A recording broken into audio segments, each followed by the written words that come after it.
بسم اللہ الرحمن الرحیم۔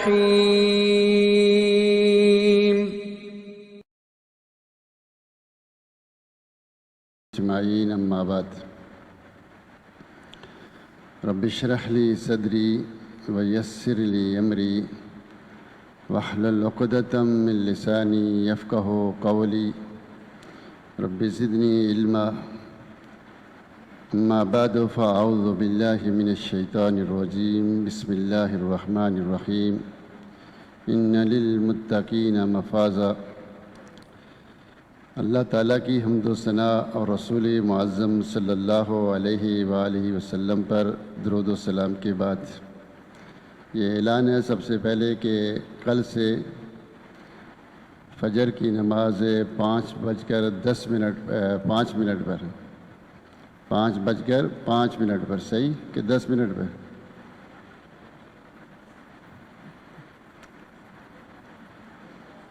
10 پہ ہے، 5:10 پر ہوگی۔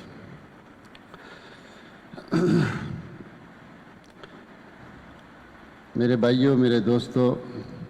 صحیح بخاری کی ایک لمبی حدیث ہے جس کا خلاصہ یہ ہے، قیامت کا دن ہوگا، اللہ رب العزت سب کو جمع کرے گا، اور جو جس کی عبادت کرتا تھا اس کے ساتھ ہی اس کو جہنم میں ڈال دیا جائے گا۔ جو جس کی عبادت کرتا تھا اسی کے ساتھ اس کو جہنم میں ڈال دیا جائے گا۔ جو بتوں کی عبادت کرتا تھا بتوں کے ساتھ اس کو جہنم میں ڈال دیا جائے گا۔ اور یہاں تک کہ یہودیوں کو لایا جائے گا اور انہیں پوچھا جائے گا کہ کس کی عبادت کرتے تھے؟ وہ کہیں گے نعبدو عزیر ابن اللہ، نعبدو عزیر ابن اللہ، کہ ہم اللہ کے بیٹے عزیر کی عبادت کرتے تھے۔ تو اللہ رب العزت کہے گا تم جھوٹ بولتے ہو، متخذ اللہ صاحبۃ ولا ولدا، اللہ نے کی نہ کوئی بیوی ہے نہ کوئی بیٹا ہے۔ تو یہودیوں کو بھی جہنم میں ڈال دیا جائے گا۔ پھر اس کے بعد اللہ رب العزت نصارہ سے پوچھے گا کہ کس کی عبادت کرتے تھے؟ وہ کہیں گے ہم نعبدو عیسیٰ ابن مریم، کہ ہم عیسیٰ بن مریم کی عبادت کرتے تھے جو اللہ کے بیٹے ہیں۔ تو اللہ رب العزت کہے گا تم جھوٹ بولتے ہو، اللہ کا کوئی بیٹا نہیں، اللہ کی کوئی بیوی نہیں۔ حتی لم یبقى الا من کان یعبد اللہ، یہاں تک کہ کوئی بھی نہیں بچے گا مگر وہ بچ جائے گا جو اللہ کی عبادت کرتا تھا، صرف اللہ کی عبادت کرتا تھا۔ دوسری روایت میں آتا ہے کہ حتی لم یبقى الا من کان یسجد للہ، کہ جو صرف اللہ کو سجدہ کرتا تھا، تو صرف یہ باقی رہ جائیں گے۔ اس کے بعد اللہ رب العزت پل صراط لگائے گا، جس کا اردو میں مشہور ہے پل صراط۔ وہاں سے لوگ گزریں گے اور اس انداز سے گزریں گے کہ کوئی ہوا کی طرح، کوئی بجلی کی چمک کی طرح، کوئی آنکھ جھپکنے کے برابر، کوئی دوڑ کر تیز گھوڑے میں، کوئی پیدل چل کر، کوئی رینگ کر، کوئی کس طرح اپنے ایمان اور عمل کے لحاظ سے ان پل صراط سے گزریں گے۔ اور ایک بڑی مخلوق وہاں سے نیچے گر جائے گی جہنم کی آگ میں۔ کسی کو غیبت پکڑ لے گی، کسی کو چوری پکڑ لے گی، کسی کو کوئی چیز پکڑ لے گی، کسی کو کوئی چیز پکڑ لے گی۔ تو جنہوں نے جہنم میں گرنا ہوگا جہنم میں گر جائیں گے، اور جو نکل جائیں گے اس طرف چلے جائیں گے۔ پھر اس کے بعد اللہ رب العزت سفارش کا دور آئے گا، تو انبیاء اور رسول سفارش کریں گے، اور دوسرے بھی سارے سفارش کریں گے، ایک دوسرے کی سفارش ہوگی، حتیٰ کہ کافر طعنہ دیں گے ما اغنی عنکم ما انتم تعبدون اللہ، کہ تم اللہ کی عبادت کرتے تھے، ہم نہیں کرتے تھے، تم بھی جہنم میں ہم بھی جہنم میں۔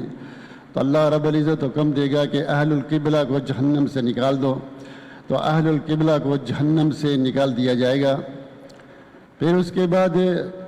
کچھ وہ لوگ آئیں گے، آ کر کہیں گے اللہ ہمارے ساتھ فلاں نماز پڑھتا تھا، روزے رکھتا تھا، ہمارے ساتھ نیکی کے کام کرتا تھا، ہم اس کو جنت میں نہیں دیکھ رہے، وہ جہنم میں چلا گیا۔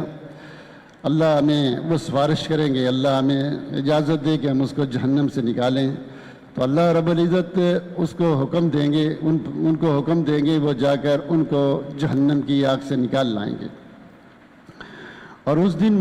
مومنوں کی سفارش کے لیے اتنے زیادہ بےتاب ہوں گے، وہ جو حدیث میں آتا ہے نا کہ صحیح مسلم کی، کہ اللہ نے رحمت کے 100 حصے کیے، ایک حصہ اپنے پاس رکھا، 99 نہیں، ایک حصہ پوری کائنات میں تقسیم کیا اور 99 حصے اپنے پاس رکھے۔ وہ 99 حصے اس دن لوگوں کو دے دیے جائیں گے۔ یہ حسد، بغض، یہ لڑائی جھگڑے سب ختم ہو جائیں گے، اور اپنے مومن بھائیوں کے لیے اتنے مشتاق ہوں گے، اتنے حریص ہوں گے کہ ان کو کسی نہ کسی طرح جہنم سے نکال کر لائیں، تو سفارش کرنے کے لیے بے چین ہوں گے اور ان کو نکال کر لائیں گے، حتیٰ کہ اللہ رب العزت کہے گا کہ نکالو اس کو بھی، من کان فی قلبہ مثقال دینار، کہ اس کو بھی جہنم کی آگ سے نکال کے لے آؤ جس کے دل میں ایک دینار کے برابر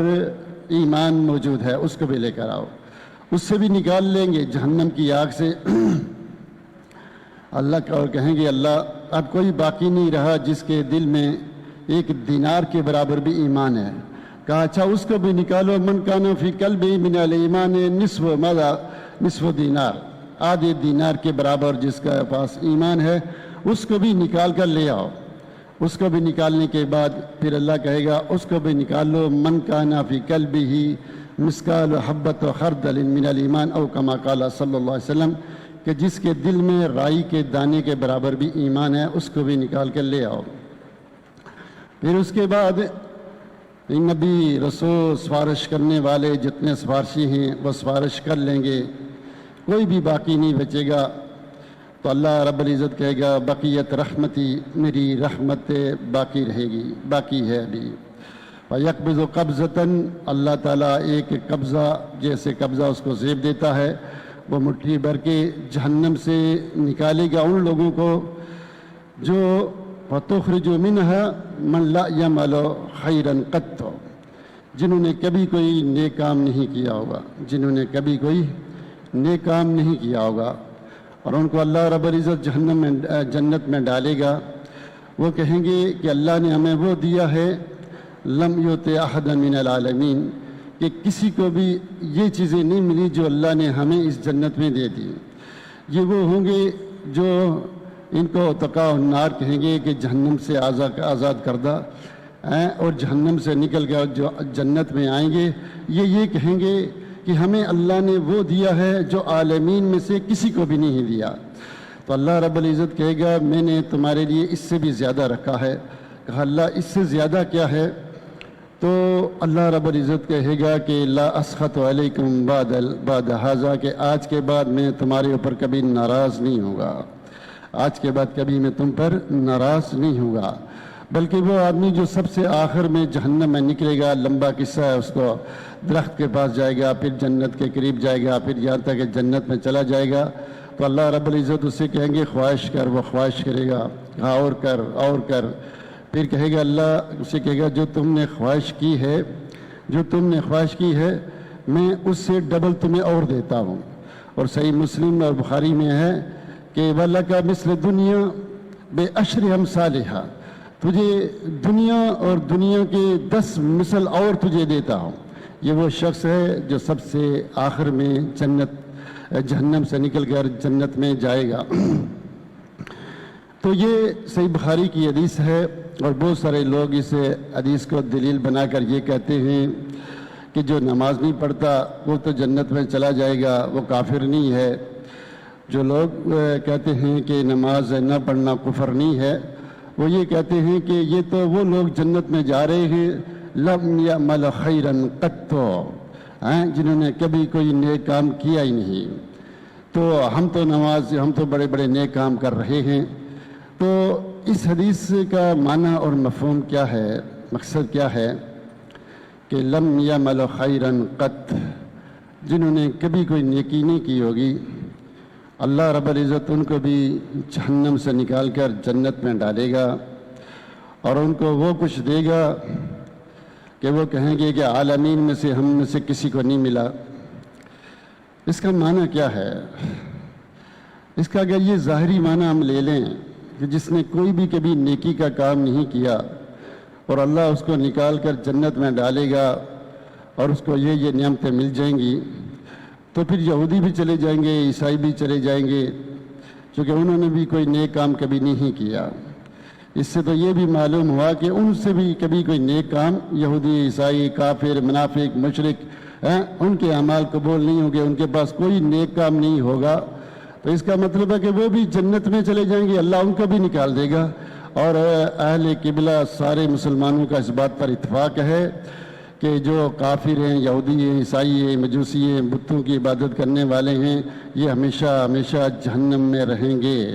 جہنم میں رہیں گے۔ تو اس لفظ کا یہ معنی نہیں ہے کہ لم یعمل خیرا قط، کہ اس نے کبھی کوئی نیک کام کیا ہی نہیں ہوگا، بلکہ آپ حدیث کے شروع میں نے الفاظ بولے تھے، جو جس کی عبادت کرتا تھا اس کے ساتھ اس کو جہنم میں ڈال دیا جائے گا، سیدھا ڈائریکٹ۔ اور یہودیوں کو بھی، عیسائیوں کو بھی، حتی لم یبقى الا من کان یعبد اللہ، صرف وہ رہ جائیں گے جو صرف ایک اللہ کی عبادت کرتے ہیں، صرف وہ رہ جائیں گے۔ اور دوسری حدیث کے الفاظ ہیں کہ لم یبقى الا من کان یسجد للہ، صرف وہ باقی رہ جائیں گے جو ایک اللہ کو سجدہ کرتے تھے، یعنی اللہ کی عبادت کرتے تھے، سجدے کرتے تھے، نمازیں پڑھتے تھے۔ یہ وہ ہیں جو پل صراط سے نیچے جہنم میں گر گئے اپنے اعمال کی وجہ سے۔ یہ وہ لوگ ہیں جو ایک اللہ کی عبادت بھی کرتے تھے، نمازیں بھی پڑھتے تھے، یہ دو کام کرتے تھے۔ یہ مراد نہیں ہے کہ لم یعمل خیرا قط، کبھی نیکی کی نہیں اور وہ کیا ہیں جو جنت میں چلے جائیں، ایسا معاملہ نہیں ہے۔ حدیثوں کو ہمیشہ ساری اپنے سامنے رکھیں، ساری حدیثوں کو سامنے رکھ کر فیصلہ کیا جاتا ہے، بات کی جاتی ہے، کسی ایک حدیث کو لے کر بات نہیں کی جاتی۔ دیکھیے اللہ کے رسول حدیث میں آتا ہے، یہ بھی بخاری کی حدیث ہے کہ اللہ رب العزت تخرج من النار، جب یہ کہے گا کہ کچھ باقی نہیں رہا، بقیت رحمتی، میری رحمت باقی رہے گی، پھر اللہ رب العزت تأمر الملائکہ، فرشتوں کو حکم دے گا کہ تخرج من النار، کہ جہنم سے نکالو ان کو کہ جنہوں نے لم قدموا خیرا ولا عملوا عملا صالحا او کما قال صلی اللہ علیہ وسلم، جنہوں نے کوئی نیکی کا کام نہیں کیا اور کوئی اچھائی آگے پیش نہیں کی، ان کو نکال کر لاؤ۔ تو فرشتے آئیں گے ان کو نکالنے کے لیے، تو وہ لوگوں کو پہچانے کے من آثار السجود، سجدے کی علامت، چونکہ ان اللہ تحرم علی النار ان تاکل اثر السجود، کہ سجدے کی جگہ جو سجدے، ہاتھ، پاؤں، چہرہ، جس سے آدمی نماز پڑھتا ہے، جہنم کی آگ کو حرام کر دیا ہے کہ وہ ان جگہوں کو کھائے۔